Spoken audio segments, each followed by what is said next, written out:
seconds.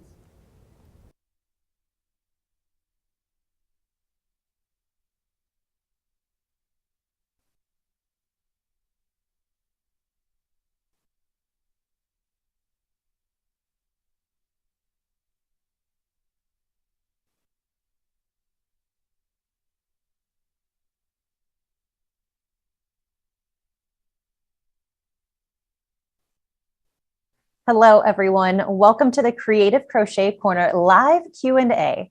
If you are new to the brand, Creative Crochet Corner is your online resource for all things crochet, where you can find everything that you need, from basic instruction to advanced techniques. My name is Leah. I am your moderator, and Creative Crochet Corner will be streaming live once a month for an hour to answer all of your crochet questions. If you are viewing on our website, make sure to submit your questions and comments into the chat box below the video player. You can also participate by submitting your questions into the chat on Facebook or YouTube. Now, before we get to those questions, a little details from me, something to keep an eye out for. If you want to learn how to crochet but don't know where to start, we have got you set with a 14-day Learn to Crochet series. It's perfect for anybody that's in search of a fun new hobby, and we've broken it down for you, made it very easy for you to learn crochet with some helpful videos, quick projects, and step-by-step instructions. You can sign up for free today. The link has been dropped into the chat box and you can find it there. Now, to get to your questions, that means we've got to have somebody to answer them. And today we've got our crochet instructor and the managing editor of the Creative Crochet Corner, Brenda K.B. Anderson. She's here to answer all of the questions that you've got live during this Q&A session. Time to welcome her aboard. Brenda, welcome. We're so excited to have you join us today. I'd love you to start off by telling us a little bit about yourself and kind of what got you here. Okay. Hi, everybody. I'm excited to be here and talk crochet with you guys. So I first learned how to crochet when I was probably about 5 or 6 years old. My mom taught my sister and I, probably to keep us out of trouble, here, make this super long crochet chain that goes on forever. And I quickly started making things for my dolls, and I really loved to crochet. And then I started sewing, and then I kind of forgot about crochet for a little while, and then came around back to it in my 20s. And then I started designing patterns. I've designed for magazines, for yarn companies, and I made a crochet mittens and fingerless gloves class for Craftsy. That was super fun. And yeah, basically that's my main job now, is crocheting and knitting too, and a little bit of sewing on the side, because I don't want to leave that one out too. All right, just a few things for me before we get to everybody's questions. Now, first of all, we do have Brenda for not just the hour of Q&A today. She's going to be going live at 11 a.m. Central today with a live tutorial on how to make the Irish lace cowl pattern. I'm going to have her tell us just a little bit about that, but first I want to point your attention. You can download that free pattern for yourself by clicking the link in the description to download. Once you've got that link, you'll be set with all of the instructions that Brenda is going to be taking us through at 11 o'clock a.m. Central Time live, so right after this Q&A, with just a little bit of time in between. And then while you're thinking about the questions that you would like to put into the chat box for Brenda this hour, we would like to know some things about you. So if you would like to share with us, what is your experience level? How long have you been crocheting? What types of patterns you've been working on? What types of patterns you'd like to see demonstrated live in some of these future live sessions? And any kind of specialty stitches that you're curious about as well. The more we know about you, the more we can bring you some really fun patterns and live tutorials that you're going to benefit from in your crochet journey. So you can start dropping those into the chat box now, along with your questions. I'm going to start off by asking, Brenda, can you tell us a little bit about that 11 a.m. live? Some details, some little sneak peeks. What are we getting into a little later today? Sure. Well, this is what I'm going to be teaching you guys how to make. It's a lacy mesh cowl, and then it has these beautiful little floral and leaf motifs attached to it. And it is kind of a nod to Irish crochet, which I won't get into now. We'll talk a little bit more about that at 11. It's inspired by Irish crochet. It's not made exactly how Irish crochet is made, but it does have some components of it. So you'll learn a little bit about that and work up a really cute cowl with me. All right, I'm really looking forward to seeing that. It looks beautiful. We've got a couple hellos dropping into the chat. So we have Eric with us. Eric is doing this crochet course, the chain stitch crochet. Do you want to talk a little bit about the chain stitch, especially for anybody that's just starting out there? I'm assuming he's just talking about a beginning, like making a crochet chain, but I'm not quite sure. So correct me if I'm wrong, Eric. That's basically the fundamental, the first thing you really ever learn is when you are, learning how to crochet, you have to start with something. Usually it's a crochet chain. So you just, actually, I can just demonstrate it.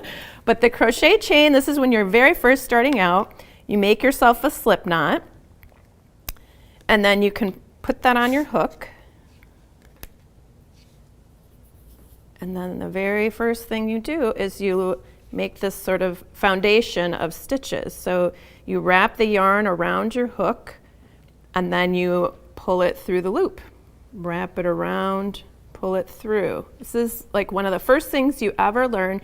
And you can do lots of different things with just crochet chains. You can make bracelets, really cool scarves where you go around and around and around with chains and then join them together, so it looks like a whole bunch of kind of strands or ropes strung together. But usually, when you're learning how to crochet, you make this chain and then you begin by working back and forth into the chain to create a piece, whatever it is that you're making. Right. I very fondly remember starting with those and doing exactly what you said. My friends and I would make crochet chain bracelets at recess when it was too cold to go outside. We had a lot of fun with those. It's a great starting point. And I have enjoyed revisiting that in my memories with some of these live Q&As. All right, we have to say hi to Tammy. Tammy is from Michigan and loves to crochet, has been crocheting on and off since childhood. Tammy, hopefully we're hitting you on an on phase of your crocheting and you'll be tackling some of these projects coming up here soon. I'm going to go into another question here for Brenda while people are dropping more into the chat box. I'm curious, Brenda, what is your favorite crochet stitch? I suspect it changes as time goes on. What currently are you loving to use? That sounds like asking who your favorite child is or something. I don't even know how to answer that. I really enjoy doing post stitches to make cables. I love that. I also really love using lace, which you guys will see at 11 if you come back for this. But, even like the humble single crochet, I hate to even call it humble because it's awesome. I use that all the time for making toys. It's like the best stitch you can use for making something really structured and, has a lot of oomph to it. So I love using the single crochet for making toys. That's one of my favorite things to do. So I can't even choose. It just depends on what result I'm trying to get. But another thing that I've been really into lately is color work too. So it's not so much a stitch as like a technique, because you can do color work with many different types of stitches and they give you different visual results. So that's another fun thing too. I don't know, it's too many.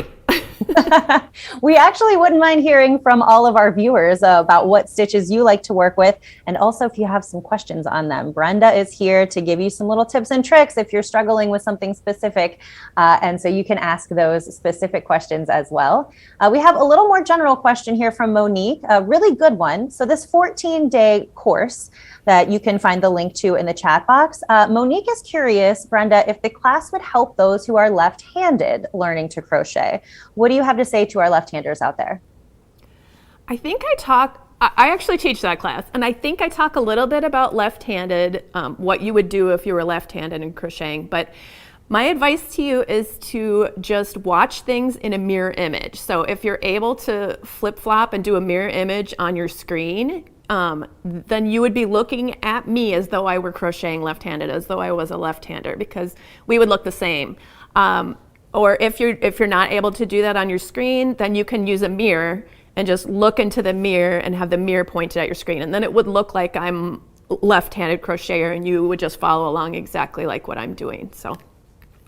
All right, so grab a good mirror and hopefully that helps a lot I know there are quite a few left-handers out there, so best of luck with that getting started. I know, Brenda, you get that question quite often and I really love the mirror suggestion. Now we're going to talk a little bit about equipment with our next question. One of the most important things for crocheters is, of course, the hook. So Jill wants to know if you have some recommendations on the best ergonomic crochet hooks to be found. Well, I like the Clover Amour hooks. I mean, I'm not a spokesperson for them or anything like that. This is what they look like. They have a little rubbery handle. It's a little bit flat here, and I, in particular, like the shape of the hook. But this depends so much on how you like to crochet, how you like to hold your hook. You know, some people hold their hook like this. Some people hold their hook like this. There's lots of different ways to hang on to your hook. So I think this is the kind of thing where you just have to buy some different kinds of hooks, or if you have friends who, other friends who crochet, maybe you can borrow some of theirs.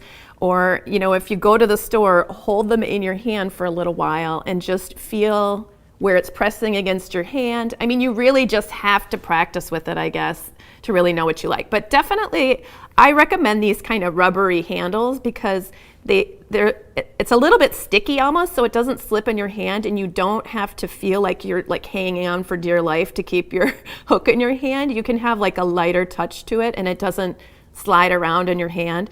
And also, you know, if I'm like stressed out in crocheting, if I'm stress crocheting, sometimes which stress crocheting, that's not really a thing, right? Because it relaxes you.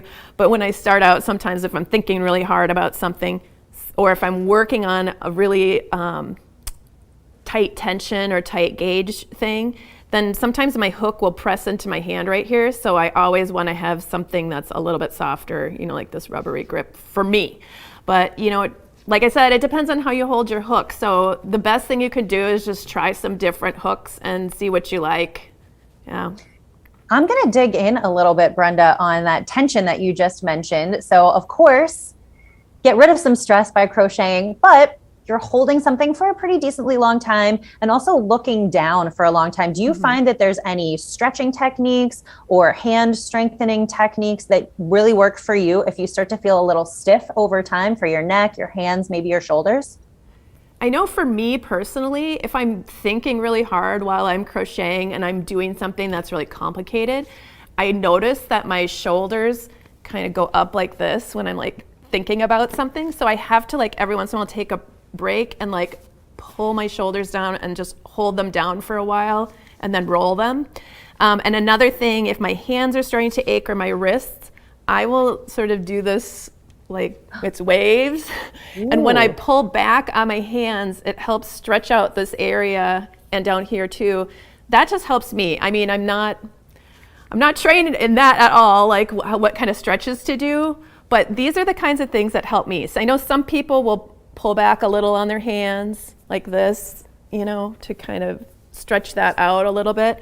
But really, I find if I just flex my hands in the opposite direction and kind of do this, that kind of loosens them up a little bit. And I think the key is just to notice it before it starts to be much of a problem. Like as soon as you notice it, just stop, take a break. Maybe you can have two different projects going. Like if you're doing something that's like a tighter tension, maybe you're making a toy or something where you're crocheting a little tighter, or you're working with something that's non-elastic, like cotton yarn crocheted tightly or something like that, then you know, have a different project where you're working really loose stitches. You know, maybe you're working with some springy wool or something that's not as hard to pull through.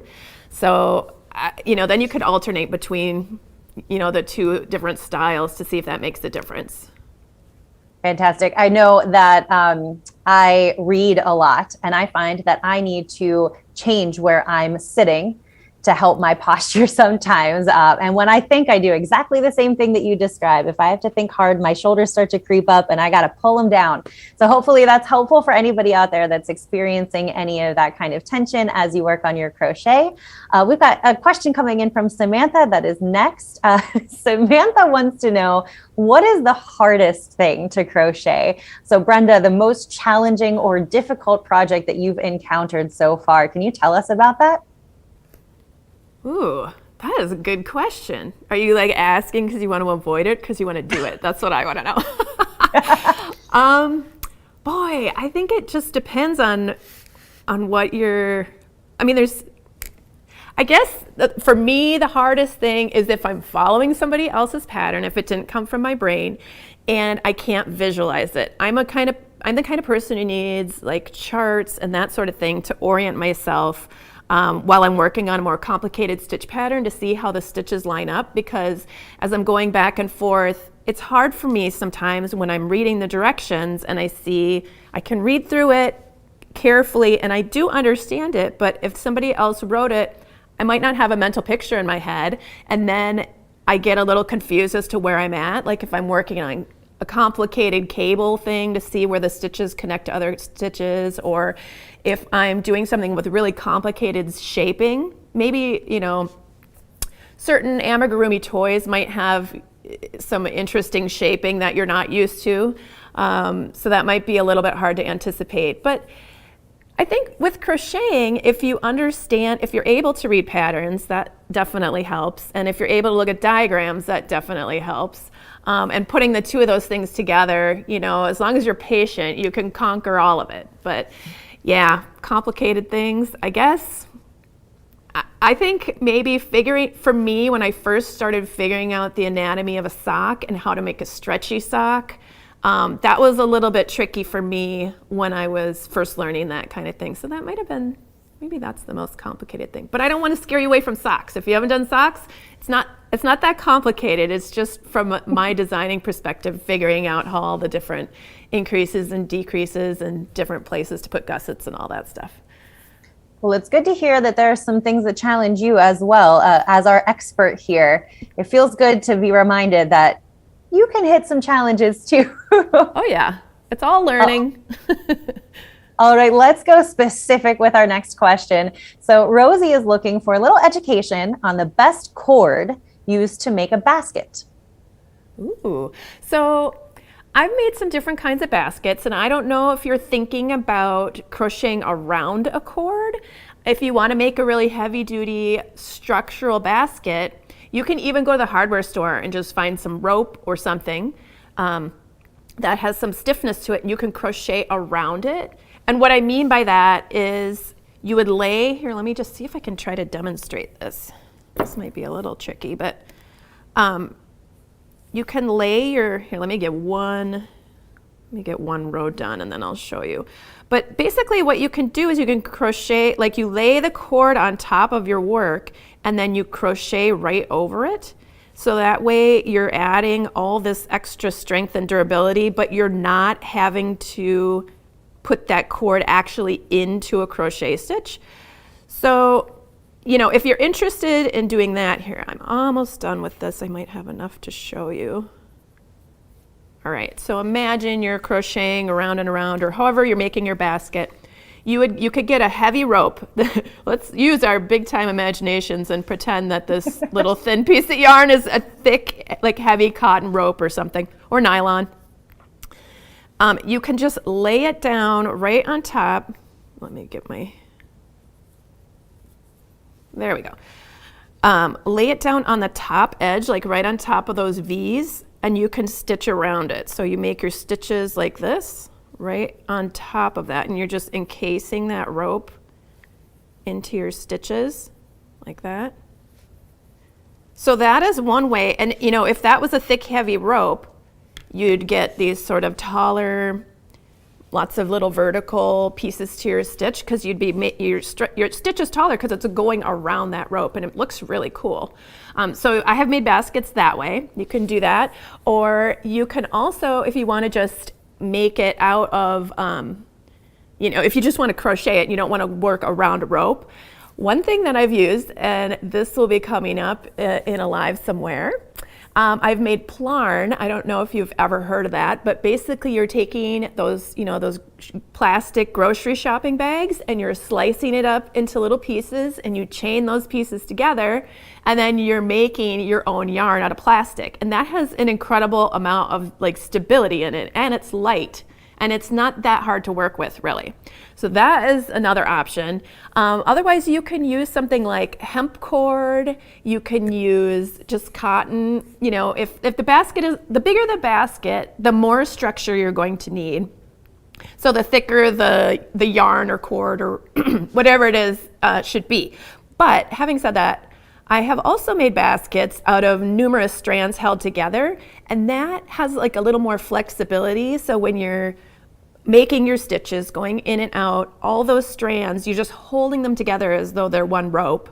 But when you make your stitches, they're a little more pliable and they're a little bit more, it's just a little easier to work with, and you can work really tight stitches with lots of strands held together. That for me was easier than using a very thick cord or rope. Another thing, one more thing, another thing that I've seen people do, which I haven't done yet, is using t-shirt yarn. And you can make that out of t-shirts, or you can buy it that way. And it's just like a thicker piece of yarn that's made out of a strip of like a t-shirt fabric, basically. So that actually has a lot of structure too.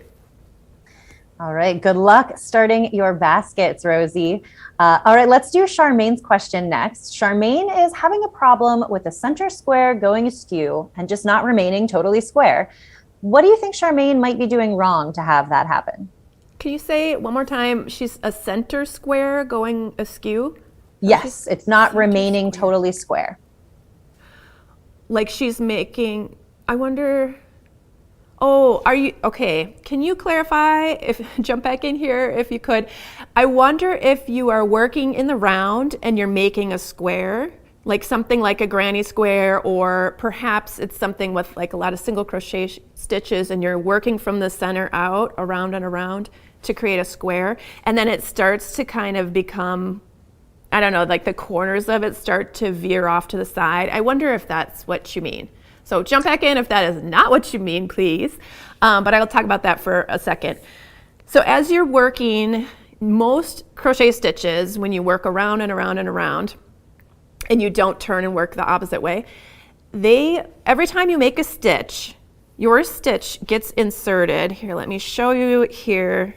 Every time you make a stitch, here's a stitch that I just made, but when I do the next round, I put the post, oh here, let me back up. Here's a stitch that you just made right here. And then if you work another round, the post of your stitch is here instead of over here. So every time you go around and around, your posts end up going over a little and a little and a little and a little. If you're right-handed, your work starts to veer to the right. If you're left-handed, it'll start to veer to the left. So if the problem is that you're working around and around and around, and every time you add those squares, the bigger it gets, the more your stitches start kind of skirting off to the side.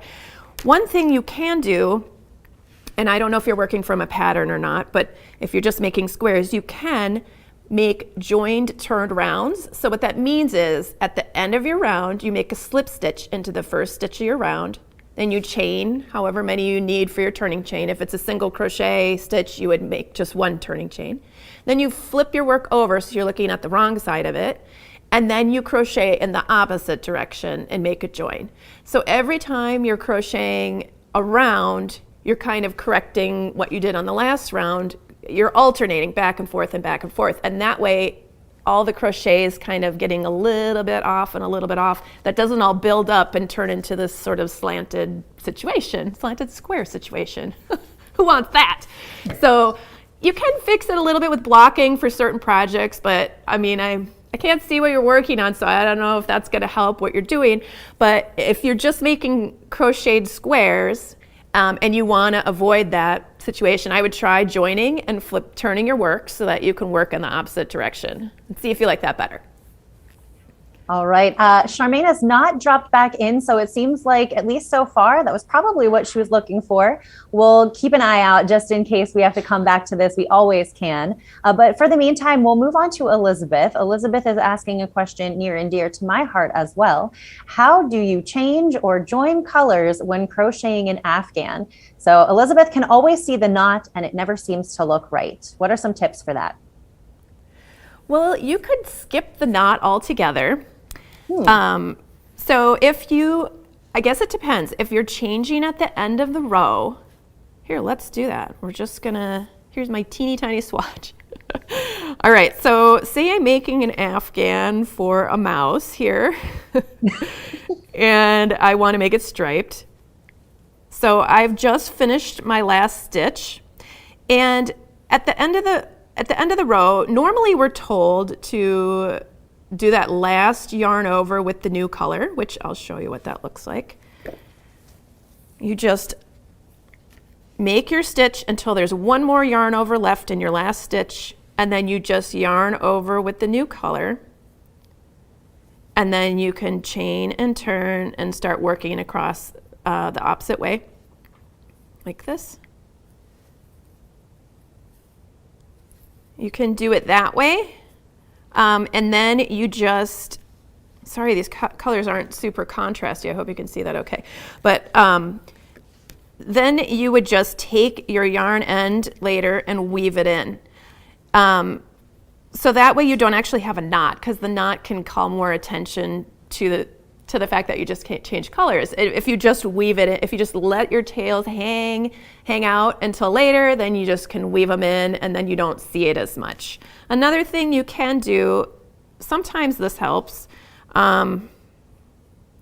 if you are changing at the end of a row, sometimes I will actually even complete that stitch completely. And then make a yarn over with the new stitch, and then pull on the original stitch until that loop pretty much goes away. And that can kind of hide where you've changed color. Let me move this over here. And then you would do, your turning chain, whatever that is, and turn and go the opposite way. I like to do my color changes that way a lot of times because it feels a little more secure, and I don't know, it just seems a little bit tighter right there. And then you just weave in your ends, and you don't have to have a knot there.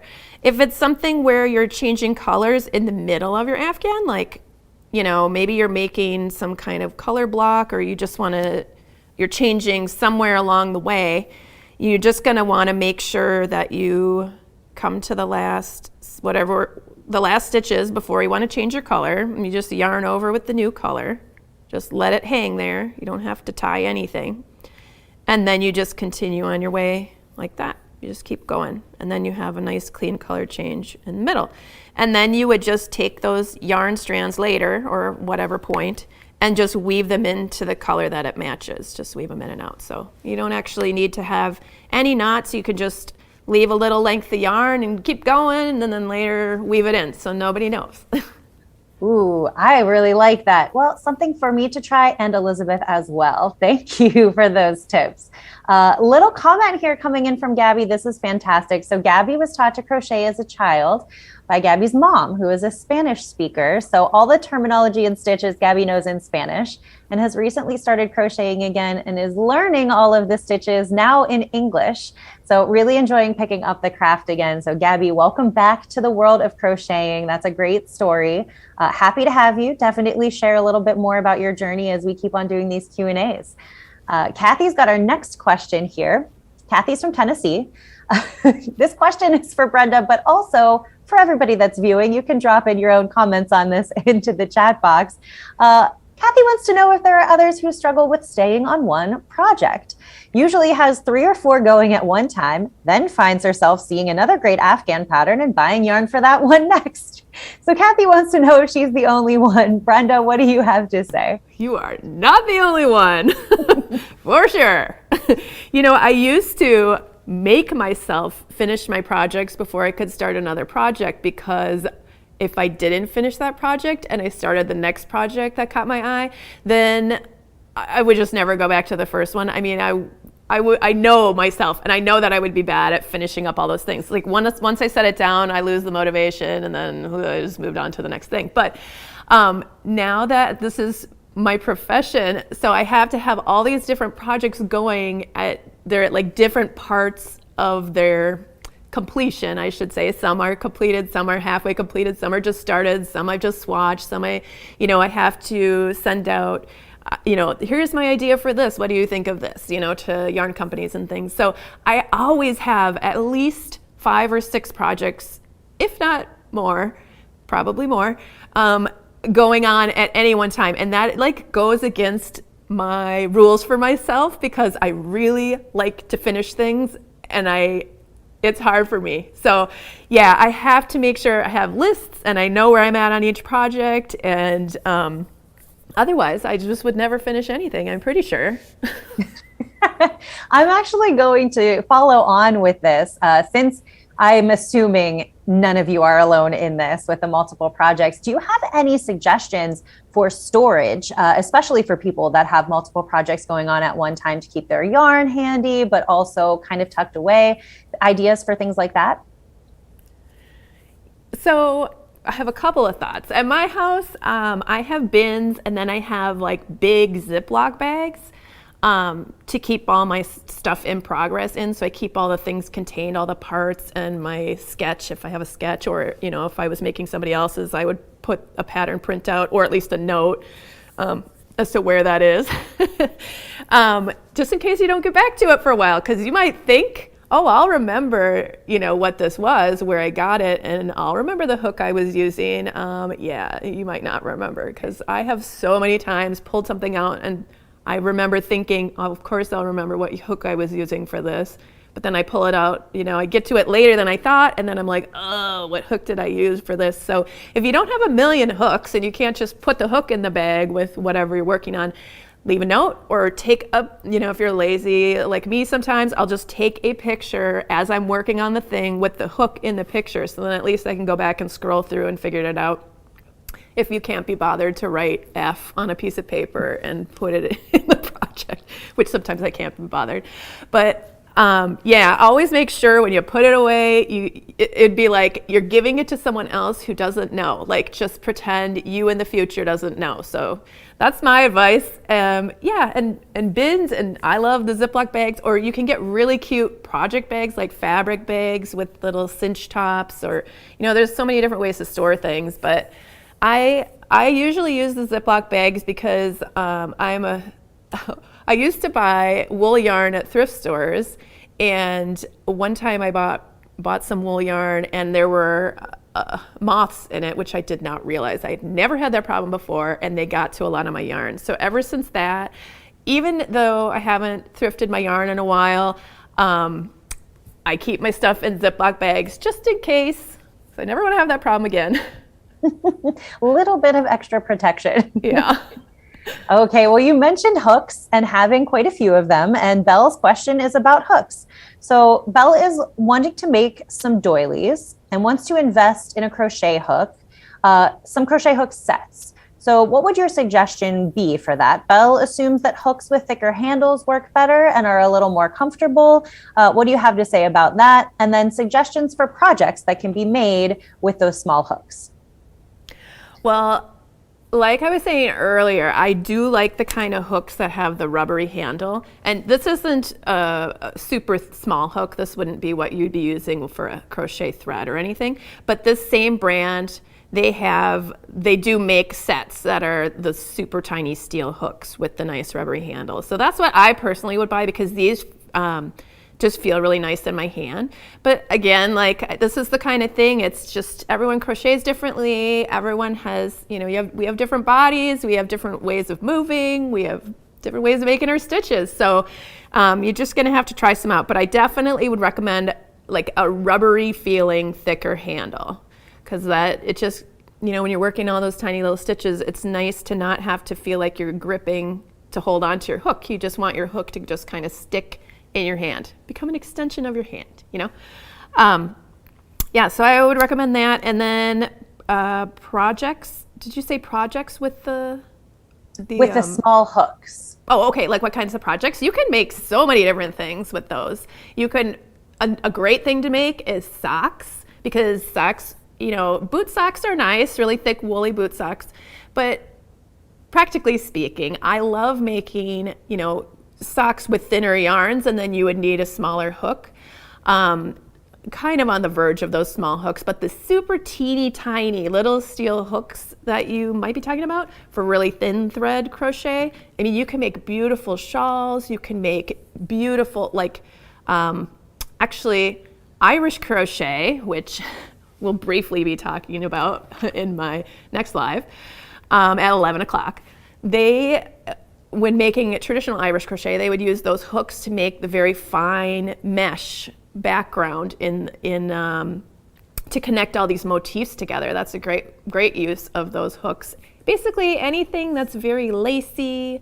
You could make a lace top. You could make, if you wanted to do something smaller, you could do like a little lace bag or something like that. I mean, just so many possibilities.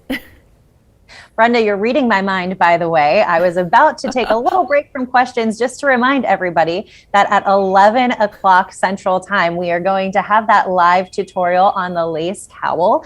And that free pattern is back into the chat box. And you can download that free pattern for yourself so you can join that live tutorial. And you can also find the live event page that you'll click through again at 11 a.m. Central Time. So it's just shy of an hour from now. I just looked at the clock. So when you're done here, you can come back at 11 a.m. Central and get a tutorial. I know Brenda has mentioned this a few times and the project is laying in front of her. So if you've been curious, that's when you can come back for that specific project and get a little more detail about that. Now, I want to ask you a question, Brenda. You design, you've mentioned it briefly, you design some projects, you make them up, you create them yourself. So I'd love for you to talk a little bit about how you decide, where do you get your inspiration from? And then also for anybody out there that might be thinking about getting into their own project designs, do you have any tips on how to maybe trial and error, how they could get into that creative space rather than following a pattern themselves? Sure. So I get my ideas from all over the place. It's really, some people are inspired by color. Some people are inspired by stitch patterns, like looking through a book full of like a stitch dictionary of different crochet stitches. And that sometimes I will just leaf through and be like, oh, I love this stitch pattern. I have to make it into something. What does it look like? And I just think what it would be best suited for. Sometimes I'm inspired by just, fashion, seeing people walking around with something cool, and it just starts my brain turning like, ooh, what if I made something kind of like that, but it was crocheted instead of sewn? And, these, just things pop into my head like all the time. And I have to jot them down in my phone so that I don't forget about them. A lot of times I will be inspired by a yarn company would have a call for submissions. So what that means is they put together a mood board and some ideas of things that they're looking for, and they basically send it out and say, hey, if you have any ideas, send them to us, and then if they like your ideas, then you get paid and they publish your work. So that's actually, I love looking at other people's mood boards. Excuse me.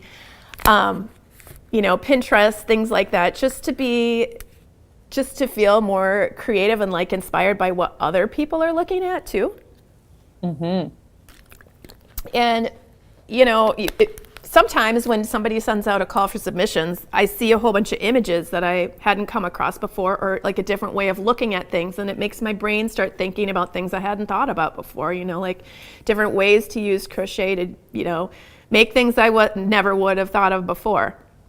So I do that. Sometimes I will just look at Pinterest or things like that. But a lot of times it's just something like personal to me, like I wish that I had, these super, super warm mittens. Like I need to design those because I secretly just want them, and then that'll be my work and what I want mixed together.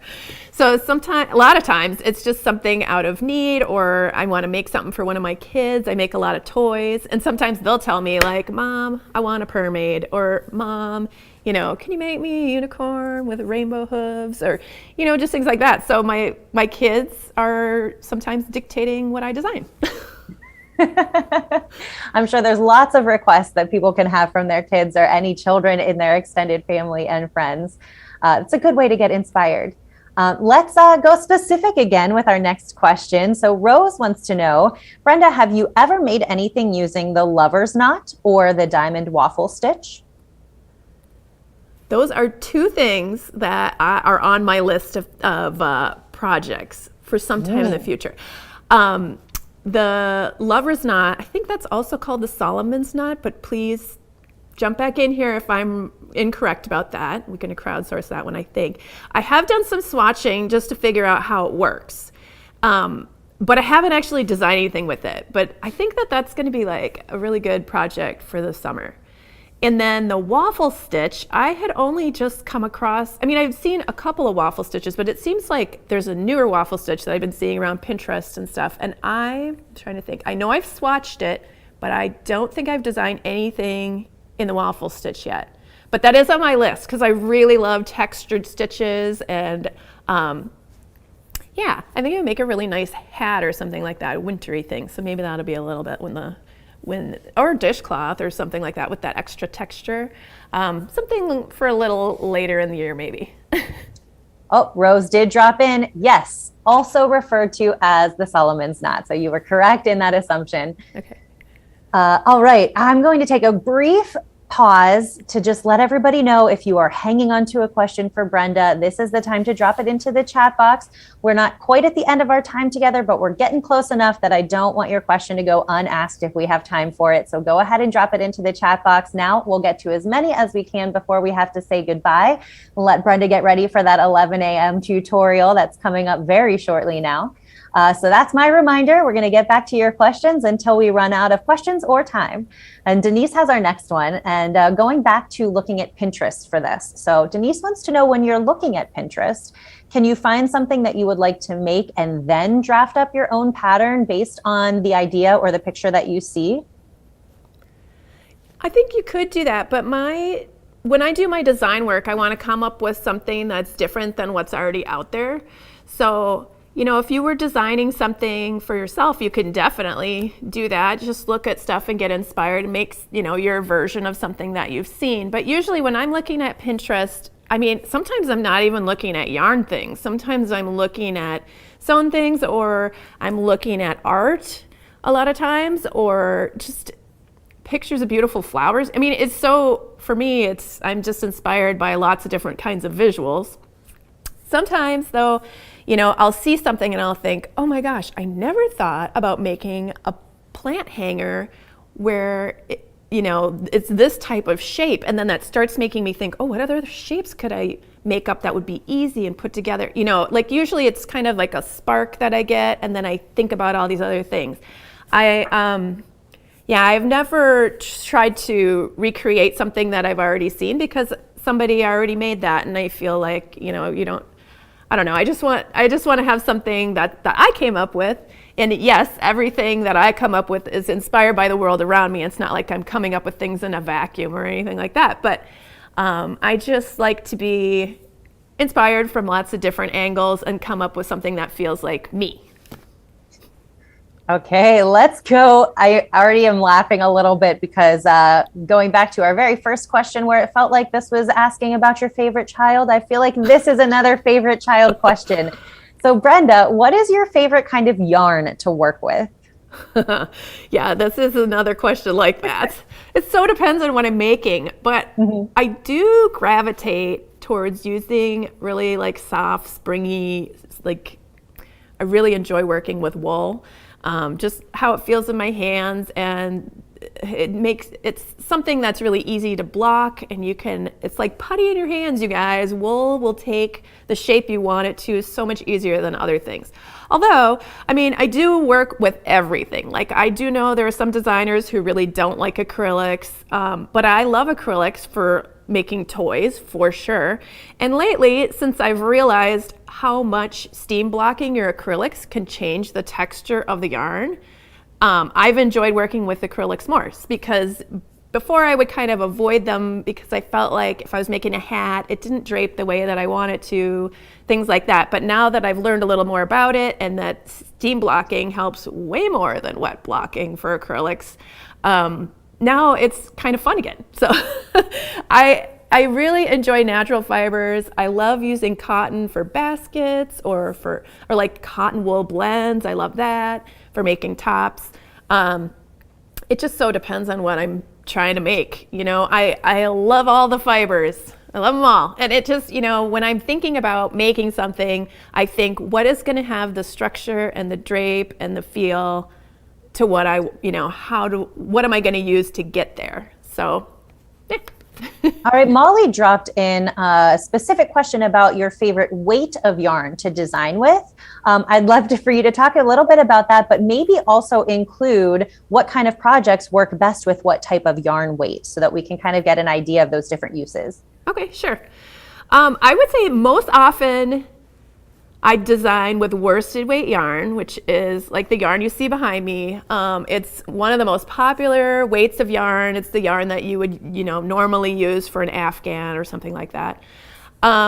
Usually, I would say I use that more often than the other weights of yarn, simply because I think that crocheters really love that weight of yarn. Like, I think oftentimes when I design something, I get lots of questions like, oh, I have a lot of worsted weight yarn. Can I substitute with that? So then I start thinking, okay, maybe I need to design some more things with worsted weight yarn, because I think a lot of crocheters kind of collect it and have it on hand and would want to use it. So that is part of my motivation for using worsted weight yarn. The other part is it is a size that feels really comfortable. It makes big enough stitches that you can still see it really well, even if you have some vision issues like I sometimes do.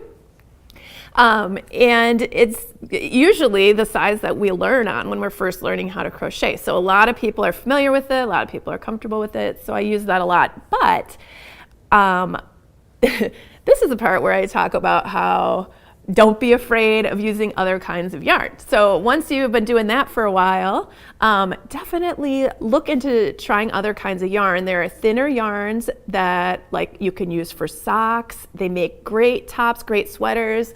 They're much drapier naturally than a worsted weight would be because it's just thinner. You do have to have a little more patience. Things take a little bit more time when you're using a smaller hook and skinnier yarn, unless you're making a super lacy shawl and then with lots of holes in it, because then, it doesn't take any time to make the holes, right? They're just there. So, you can use a thinner yarn for all different kinds of things. You can use it for sweaters, hats, mittens, anything. Worsted weight is great for mittens, hats, scarves, thicker sweaters, cardigans, also like bags and things like that. And then there's chunky weight yarns and bulky weight yarns. And I love working with super bulky yarn. I don't know if it's just sometimes I just have an attention problem and I just want to make something really, really fast and just be done. Those instant gratification crochet projects are so fun, and you can that your stitches, when you're using this very thick yarn, it makes these chunky, really textural stitches that are so beautiful. I just love, the textural nature of the stitches. The stitches really shine and show up in those big, thick yarns. So those are fun. But, if you're using the very thick, super bulky yarns, you have to be very careful that if you're making something that requires drape. So if it's going to be something like a sweater or a hat or something that you're going to wear, you need to have a loose enough gauge in order to give it enough drape, and be careful about what stitch patterns you're using, because that, if you do something in single crochet back and forth, and it can be a really firm structural piece, and you make a hat and then it just sticks up and looks kind of stiff. Like if the wind blew too hard, it would just knock it off your head. It's not going to hang nicely. All great things to keep in mind. That was quite a comical image that I got in my head with that one. All right. So we've reached pretty close to the end of our time. I would like to allow a moment or two for any last minute questions to trickle in. And while I wait, Brenda, I want to give you the floor to talk about, 1, where can we find you? 2, what do you have coming up? And 3, a little bit more about that teaser for 11 a.m., the tutorial that you're doing. So I'm going to give you the floor while we wait for any last minute questions to trickle in. Okay, sure. So I'm on Ravelry. My name is Yarnville on Ravelry. You can find me there. I usually answer my messages pretty quickly there. I have a blog. It's called Craftsplosion. If you want to check out what I'm doing, there's a little bit of, sewing, crafting, and definitely yarn there. And I have, like I mentioned earlier, I worked on a class for Craftsy called Crochet, Mittens, and Fingerless Gloves. I teach that class, and that's exactly what it sounds like. I'll teach you how to crochet some mittens and fingerless gloves. And then also I've been teaching on the Creative Crochet Corner a lot, and that's where I'm spending most of my time and doing these lives, so which has been super fun. All right. Well, No last minute questions have trickled in, so I'm going to go ahead and finish off with a few reminders. First, we have to say thank you to Brenda for all of your expertise and for joining us for this Q&A today. If you tuned in late and weren't with us at the very top of the hour, we do have a 14-day Learn to Crochet series. It's perfect for anybody that's looking for a fun new hobby, and we've broken it down and made it easy to learn crochet. There's some helpful videos, some quick projects, and step-by-step instructions. You can sign up for free today. The link has been dropped into the chat box for you, so you can go ahead and get that link and get started with some crochet. Also, make sure to click the link in the description to download the free Irish-ish lace cowl pattern by Brenda and join her. It's at 11 a.m. Central Time, and that is going to be coming up that's our next free crochet tutorial. So we have to say thank you again to Brenda for joining us, sharing your expertise, and thank you to all of you and our wonderful audience for watching and sending in your questions.